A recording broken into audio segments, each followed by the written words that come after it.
자, 시청자 여러분 안녕하십니까? 자, 오늘 추석 특집으로 앞으로 이제 이 추석 연휴 기간 내내 유동규 대표님, 대장동에서 이재명의 이 똥침을 정면으로 찔른 유동규 대표님 모시고요. 우리가 이 대장동 사건과 이재명에 대해서 제대로 해부해 보고자 합니다. 자, 이 대표님 감사합니다. 네, 감사합니다. 네. 자, 먼저 이 대중들은 그냥 언론에서 나오는 유동규 대표 보통 그렇게 인식을 하거든요. 네. 근데 제가 이제 이런저런 많은 그 이야기를 들으니까 적어도 이 인물은 그 이상의 뭔가 있다. 자, 그런 부분들을 제가 느꼈고 또 그래서 인터뷰를 하는 겁니다. 네. 그래서 유 대표님한테 제가 좀 여쭙고 싶은 게 몇 개 있는데 먼저 좀 개인적인 부분. 네. 사람들은 보통 뭐 한 패거리에 들어갔다가 이제 그 패거리를 배신하고 네. 이제 뭐 양심 선언을 했다, 네. 폭로를 했다. 자, 이런 류의 스토리에 대해서 이제 폭로하거나 양심 선언한 사람도 결국은 같은 패거리 아니었냐 이런 식으로 좀 이 선입견을 가지고 재단을 합니다. 네. 자, 그런데 원래 유 대표님이 뭐 요즘 노래를 여기저기서 많이 하시니까 사람들이 이제 원래 음악을 전공했다라는 부분을 이제 좀 이해를 하는 것 같고요. 네. 근데 음악을 하시다가 이제 원래 전공을 대학원에서 네. 근대대학원에서 네. 부동산을 공부하셨죠. 네. 부동산. 네. 예, 한국의 근대 부동산학과가 적어도 부동산에서는 이 사관학교죠. 네. 예, 거기서 그러면 대학원을 거기서 정통으로 공부하신 거예요. 네. 그래서 이제 이 성남 지역에서 이 부동산 대학원을 마치고 네. 또 각종 시행사나 이런 데서 근무도 하셨죠. 시행사 시행사는 건설사에서 하셨습니까? 아니요. 제가 그 당시에 제가 공사에 있을 때 예. 제가 대학원을 나온 겁니다. 아, 공사에서 다니셨구나. 예, 공단에 있을 아, 때. 공단에. 예. 그러면 유동규 대표님이 공사 이전에 보면 성남 분당에서 핫 이슈가 되었던 리모델링 사업. 네. 그러니까 재건축이 아니라 예. 아파트를 그냥 이렇게 고쳐서 써서 사는 예. 그 리모델링 사업에 깊숙이 관여하셨죠. 예, 그 당시에 주택법 개정이 일어나면서 대통령령으로 예. 주택법 개정이 일어나면서 그때 이제 어떤 게 있었냐면 15년 이상 네, 노후 아파트. 노후화 아파트들은 리모델링을 할 수 있는데 증축을 30% 할 수 있다. 네. 이제 이게 나오니까 아파트들이 이제 술렁이기 시작했죠. 네. 왜냐하면 증축범위 이제 30%니까 이거면은 괜찮지, 경제성 있지 않을까? 그리고 이제 이것 때문에 이제 다가섰는데 건설사들은 이제 한 발짝 멀리서 보고 있고 왜냐하면 처음 시장이니까 이게 될까 봐요. 이게 뭐 될까? 네, 이게 네, 뭐 네. 나올까? 네. 그다음에 실현화 될까? 네. 이제 이러니까 이제 건설사들 괜히 돈 만들어가는 거 아니야? 네. 이제 이렇게 해가지고 이제 한 발 멀리 보고 있고. 예. 예, 그래도 이제 앞으로 시장들이랑 세계 추세나 이런 거 보면은 이제 외국은 리모델링이 많으니까. 예. 그래서 이제 모든 건축 행위 한 70% 정도가 사실은 유럽 같은 경우는 리모델링이거든요. 예. 그래서 이제 신규로 짓기보다는 그래서 이제 리모델링을 많이 하는데 우리나라 같은 경우는 리모델링을 많이 안 해요. 해본 적이 별로 없죠. 특히 아파트에서 리모델링 한 거는. 예, 특히 이제 뭐냐면 우리나라 같은 경우는 평균 건물 연한이 한 21년 만에 부수기 때문에 예. 이게 시멘트 같은 경우는 한 100년을 쓸 수 있는데 사실은 21년 만에 다 부숴버리죠. 그러다 보니까 이제 우리나라가 급속히 산업화가 되면서 삶의 구조라든지 가족 단위 구성원이라든지 이런 여러 가지들이 바뀌었습니다. 그러다 보니까 이제 그 트렌드들이 바뀌면서 아파트의 구조라든지 이런 것들이 길 건너 새 아파트는 예를 들어서 2천만 원인데 길 건너에 있는 구 아파트는 아주 1,000만 원이에요. 그러니까 같은 동네라도 새 아파트는 2배 비싸고 그냥 분당 같은 경우도 판교에서는 새 아파트 되니까 3천만 원대 막 이렇게 올라갔었는데 예전에도 근데 이제 분당 같은 경우는 1,500만 원 한다는 거죠. 이제 이러니까 우리도 리모델링해서 그러면 새로 아파트를 해볼까 이제 이런 것들이 이제 주민 사회에 생겼었던 거죠. 예. 근데 거기에 이제 대표를 하셨죠. 제가 이제 한서울 5단지의 조합장을 맡았습니다. 조합장을. 야, 그 조합장 맡는 게 보통 소환으로 되는 게 아닌데 어떻게 그걸 맡게 되셨습니까? 그 동네 가다 우연히 됐습니다. 그냥. 우연히요? 예, 그냥 그 분여회장님이 예. 예, 추천하시고. 예, 추천해가지고 예, 제가 이제 그때 마을에서 뭐 한다고 그러길래 리모델링 한다고 그러길래 네. 제가 이제 건설 분야는 관심이 있으니까 네. 제가 이제 가서 봤죠. 그래서 가서 봤더니 이렇게 잘 모르시더라고요. 예. 내용들을. 그렇죠. 보통 사람들이 뭐 잘 그 알겠죠. 리모델링 모임한다 놓고 모아놓은 사람들이 내용을 몰라요. 뭔지도 모르는데 리모델링 이제. 네, 우리 리모델링 해보자 이거는 있는데 설명도 잘 못하더라고요. 네. 그래서 제가 이거 시작하려면 추진위부터 해가지고 어떻게 어떤 절차를 거쳐서 이게 맞- 이제 진행될 수가 있다. 이거를 설명을 해드렸죠. 그랬더니 네가 아니 저분이 해야 되겠네. 그래가지고 절제하게 된 거야. 그런데 네. 당시에 네. 이 성남이 이제 나중에도 또 후술하겠지만은 네.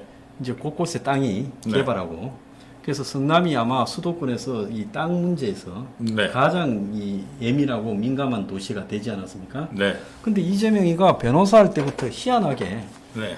2000년대 접어들면서 정치권에 얼렁거리고 이제 성남에 지역 운동을 한다면서 시장 출마 생각이 있었으니까 그렇겠죠. 네. 그러면서 이제 이 리모델링이나 또 각종 이 아파트 개발 이런 데 관심이 굉장히 많았죠. 제가 이재명을 안 건 2009년이거든요. 예, 2009년에 알게 됐는데, 성감 떨어졌을 때네. 예. 예, 그러니까 성남의 시장하면 떨어지고 국회의원은 떨어지고, 예, 두 번 떨어졌어요. 예, 두 번 떨어지고 난 다음에 이제 2009년도에, 그러니까 저희가 2007년, 2006년부터 시작은 했어요, 리모델링을. 예, 예, 예. 그래서 이제 시작을 하다가 저희 나름대로 이제 막 진행하다가 막힌 게 뭐냐면, 예.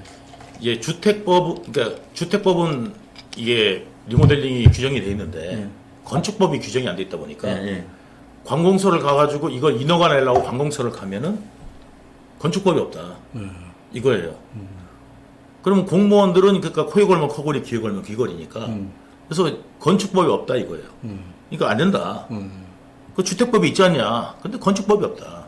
이 주택법이 더 상위 개념이지만 어쨌든 간에 또 이제 이 건축법에 또 이 내용이 실려야 이 제대로 이게 발효가 되지 않냐. 안 그러면 나중에 책임 소재가 네, 있다는 소지가 있다는 거죠. 그래서 이거를 개정하려고 우리가 이제 굉장히 사방팔방으로 예, 노력을 했어요. 그래가지고 그 과정에서 또 이제 그 도시계획 이런 여러 가지 어떤 이제 2020 개혁이라든지 이런 이제 도시 기본 계획이라든지 이런 것들에서 리모델링 자체가 막힐 수도 있었어요. 예. 그래가지고 그런 것도 이제 방지하고 예. 이제 이런 것들을 이제 운동을 하면서 그 당시에 이제 제가 원래 우리 분당이 그때 이제 국민의힘만 열심히 밀었잖아요. 지금으로 따지면. 그렇죠.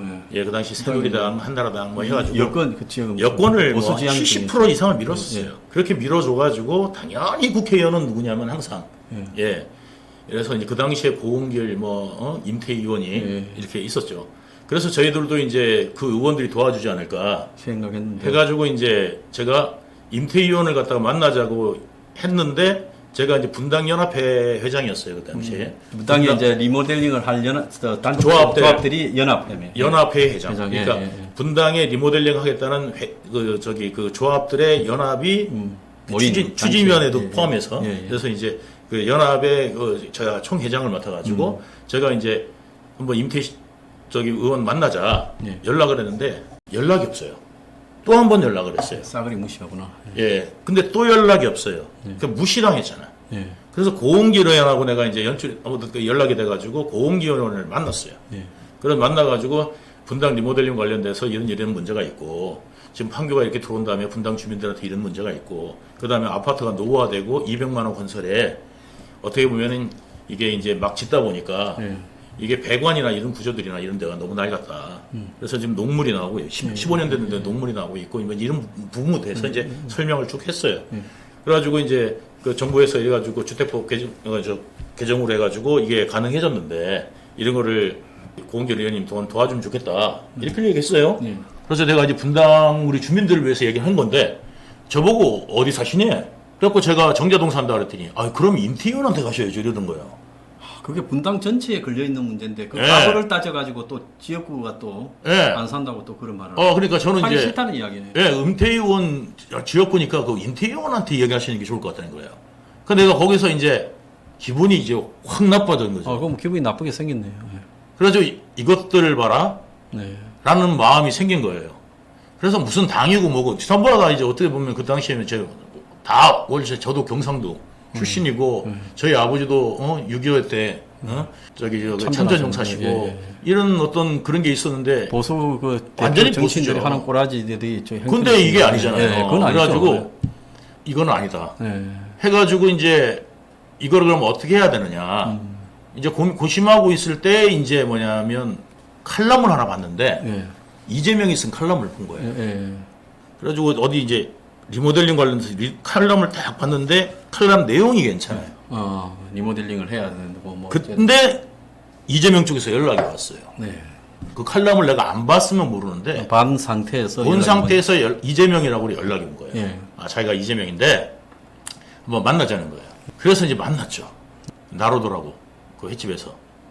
그래서 이제 만났어요. 만나가지고 우리 이런 문제가 있는데, 그러니까 아 자기도 잘한다. 그런 문제가 있는 걸. 그래서 자기도 이제 분당에 이런 문제가 있다고 생각해서 자기도 그 리모델링 관심이 많다. 예. 적극 도와주겠다. 예. 인 거예요. 예. 그러니까 가다가 이게 무슨 빵 주스는 느낌인 거예요. 네, 그렇죠. 뭐 시장도 나왔고 또 나왔고, 나왔고 이번에 또 나오겠다고 민주당의 하고 있고 부대변인도 하고 있고 그렇죠. 그런데 적극 도와주면서 예. 국회에다 연락해가지고 자기들 민주당에서 도와주겠다는 거예요. 예, 예. 그래 그럼 뭐 우리가 그 당시에 뭐 그러면 민주당 뭐 갈릴 이유가 없잖아요. 예. 그럼 제가 고은길 임태희한테 내가 이제 벤치 맞은 이야기를 하면서 예. 이제 정말 실망했다. 예. 그래서 내가 아파트 단지 연합에다가도 내가 얘기를 했어요. 형편없는 놈들이다. 예. 그리고 이게 그러게 나중에 돼가지고 이게 그 분당이 오히려 야권화가 된 거예요. 예, 그렇죠. 그거는 뭐 보수가 어떻게 보면 제대로 그 정치인들이 지역군 주민들의 애로와 여러 어려움을 안 살핀 거죠. 안 살피기 때문에 그렇게 예. 된 거예요. 그건 전적으로 동의를 합니다. 예. 자, 그러면 적어도 오늘날 이재명이가 많은 단점을 갖고 있지만 그걸 또 글을 쓰고 전화해서 먼저 찾아가고 그런 걸 보면 저 사람이 네. 그런 단점도 있지만 그런 부분에 악착 같은 데도 있네요. 찾는 거죠. 그러니까 찾는 뭐냐면 거. 예, 이제 2006년도 떨어지고 예. 2008년도 떨어졌어요. 예. 2006년도 시장 선거 떨어지고 예. 2008년도에 국회의원 선거 떨어지고 그다음에 분당에서 나왔는데 보니까 이거는 뭐 그냥 형편없이 떨어졌거든요. 예.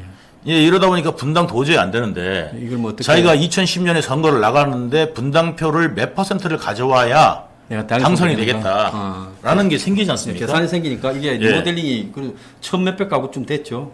전체가. 아니 저희 가구만 1156가구고 예. 전체 그런- 연합업체는 그런 가구가 한 1만 가구 정도 됐었죠. 그 당시에. 그러니까 이거는 예. 엄청난 이해관계라고 생각하고 제대로 그리고 물었네. 다 주목하고 있었죠. 다 주목하고. 다른 데는 시도를 안 하더라도 분당 리모델링하면 어떻게 될까 이게 다 쳐다보고 있죠. 예. 네. 그러니까 만약에 이제 분당에서 리모델링 했는데 판교 가격을 받는다든지 이거 시너지가 굉장히 경제적으로 좋아. 거기 이제 어떻게 예. 되는가를 보고. 그러면은 이제 문제를 뭐 하고. 너도나도 나설 수 네. 있는 누구나 다 할 수 있는 부분이 되기 때문에 근데 관심이 다 많았죠. 이재명을 보면 네. 이 성남의 이 도시개발 땅 네. 이런 부분에 대해서 전임 김병영 시장하고도 뭐 여러 가지 시비가 걸릴 만큼 굉장히 민감하게 땅에 대한 이해도가 이재명이가 높은 것 같아요. 보통 정치인들은 땅에 대해서 누가 와서 부탁하면 뭐 조금 받아먹고 들어주고 할 정도지 땅에 대해서 와 이렇게 이해도가 높은 정치인이 별로 없는데 그거는 어떻게 보았습니까? 그 이재명을 이제 지나고 이제 알게 된 겁니다. 예. 이제 이재명을 지나고 제가 그 당시에 이재명을 내가 만나서 내가 필요한 부분에 나를 도와주겠다는 이재명으로 처음에 만났기 때문에 예. 내가 이재명에 대한 선입견을 가지지 좋게 가진 뭐, 거고 당연히지. 정말 이재명을 그 당시에 내가 알아봤어야 되는데 예. 그 알아보지 못한 것이 내 불찰의 가장 큰 원인이다. 그걸 생각합니다. 갖다가 누가 알아볼 수 있겠습니까? 그 예. 당시 시점에. 그래서 우리가 이거 뭡니까? 그 김성수 감독인가 영화 아수라에 보면 예. 거기 시장이라고 나오는 사람이 시의 각종 이해관계와 관련되는 모든 부분에 깨고 앉아가 예. 시를 장악하는데 당시 이재명이가 성남시장에 그렇게 집착했던 이유는 성남시가 당시에 2000년대 이제 들어와서 네. 그때 그전에는 성남시의 땅들이 그냥 예. 신도시, 분당 신도시하고 나머지 낙후된 원도심 예. 이런 정도였는데 예. 그때 이제 경부고속도로변을 따라가지고 지금 예. 각 대기업들이 예. 쭉 들어오고 또 예. 병원도 들어오고 호텔도 예. 들어서고 그런 개발이 진행되고 그게 이제 위례 정자 또 혁신도시 이전으로 백현동 예.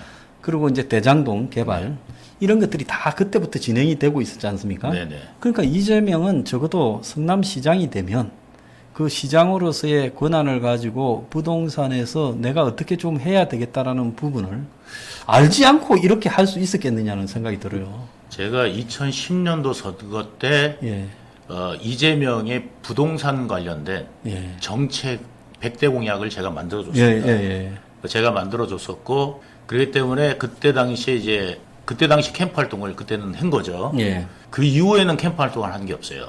2010년 때는 캠프 활동을 하셨구나. 처음 예. 될 때. 그래서 2010년도 때는 제가 들어가서 그 이재명의 정책을 만들어줬죠. 예, 예. 그 10대 과제부터 해서 예. 제가 이제 10대 정책, 그다음에 100대 정책 해가지고 그걸 내가 만들어줬고 예, 예.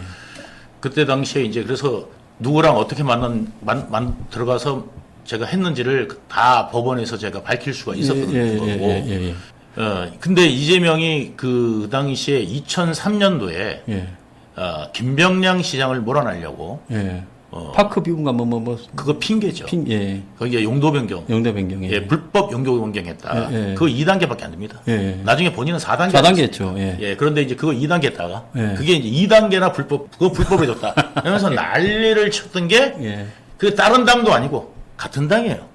같은 민주당. 같은 민주당의 시장을 저 사람이 나가야 자기가 시장에 나갈 거 아니에요. 현역의 프리미엄이 있으니까 쫓아내려고. 그래서 쫓아내려고 그랬던 거예요. 그래가지고 이제 이재명이 이제 그걸 하면서 PD 수첩 최초로 PD 끌어들여가지고 본인이 불러가지고 검사 사칭 뭐 사건이 검사 사칭 이제 사건이 벌어진 겁니다. 그래서 이제 그래놓고 이 최초로 씨 사건에서도 보면은 나중에 최초로가 했고 지는 피해자다. 이런 식으로 했지 않습니까? 했죠. 알고 봤더니 이재명이 시킨 거고 최초로는 이재명이 시키는 거에 의해서 오히려 진행한 게 이제 다 드러났지 않았습니까?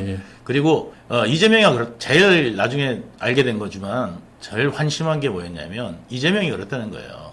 최초로 PD 같은 경우는 이제 KBS가 이게 불법으로 모은 자료이기 때문에 사칭해서 통화한 거잖아요. 그렇죠. 검사라고 사칭해서 김병량하고 통화한 거라서 이건 독수독가라서 이게 쓸 수가 없어요. 쓸 수가 없죠. 독수독가 이론이 그게. 그래서 이걸 쓸 수가 없어가지고 이걸 이제 못 쓰겠다. 이러니까 이재명이가 이제 거기서 이제 그러면 내가 누군가한테 제보 받은 걸로 하면 되지 않냐.